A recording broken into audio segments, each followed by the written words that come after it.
There are all kinds of problems to solve with Woodstock. I mean, enigmas, puzzles, jigsaw, and otherwise. There's a track in the Paul Butterfield performance that kind of a tough instrumental track, or what had seemed like a tough instrumental track, where there was actually a totally buried vocal. I can think of at least 3 major vocal performances that were not recorded. There's Janis Joplin, first song in her set, Tim Hardin doing If I Were a Carpenter, his biggest track, and there's no vocal track recorded from Woodstock. And same with this piece, Paul Butterfield. They'd not plugged in the microphone, they'd mispatched something somewhere.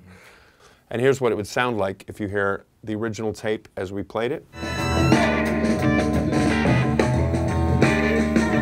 Now, it really kind of sounds like a groovy jam track, but way in the back you can hear a vocal.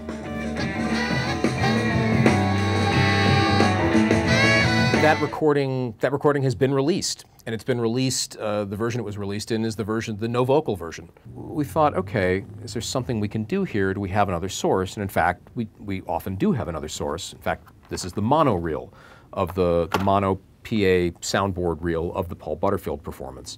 And the version of the song that's on the mono reel has a complete, loud, totally on mic vocal, which is great. And it's missing, for whatever other strange reason, it's missing all the horns and guitar parts. This is the sound man making his own tape. I was down, baby, and you reached out your hand to guide. 2 different defective recordings.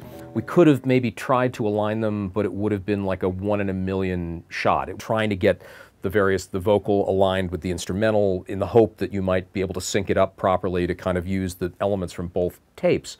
So even if you started it together, pushed go, they might work for a few seconds, but as it gets going, it goes worse and worse, and by the end you're a few seconds off, completely out of sync. It wouldn't work at all. Fortunately, we now have something that allows us a solution.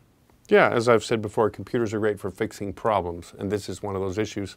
So working with that kind of elastic time, if you will, to match as closely as possible, and even then, taking it piece by piece so that the vocal track, which is added, becomes compatible. That's done with a new piece of aligning software. Is that what you use to be able to kind of make that work? A lot of hand manipulation as well as using the software to get us in the range. And here's just a very basic version of what that intro sounds like, and then the vocal comes in as it should.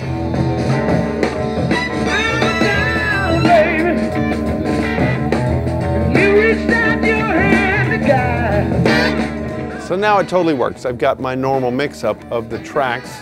We've got a really good resemblance of what happened on stage at that point. This is a really good example of what, given enough parts and given enough technology to enable us to do it, what we can now kind of bring about with Woodstock. Take away the light.